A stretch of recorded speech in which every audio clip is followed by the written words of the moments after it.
हालेलुया। यसको नमस्ते सबैजनालाई जय मसी। हजुरहरूले मौका दिनुभएको धेरै धन्यवाद।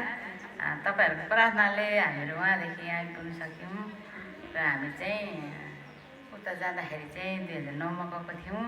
अहिले 25मा चाहिँ आउने प्रभुले बाटो खोलिदिनु भयो हामीलाई। हजुर होला। अनि पहिला टेक्ने परमेश्वरले यहाँसम्म हामीले द्वाराहरू ल्याउनु भयो। हामीले नसोचेको कुराहरू सबै कुरो भइरहेको छ। परमेश्वरलाई धन्यवाद।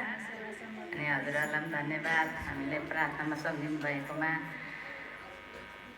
अब कहिले नदेखेको नचिनेको थियौँ र पनि अब प्रभुको जन होइन, हामी एक हौँ, हामी एउटै दाजुभाइ, एउटै दिदीबहिनी, एउटै आमा, एउटै बाउ, एउटै छोराछोरी हामीहरू। अनि अब भोलि चाहिँ हामी जाँदैछौँ। अनि हजुरहरूको प्रार्थना गरिदिनुहोस् हामीलाई पनि, हामी पनि उहाँदेखि तपाईँहरूलाई सम्झेर प्रार्थना गरिदिन्छौँ।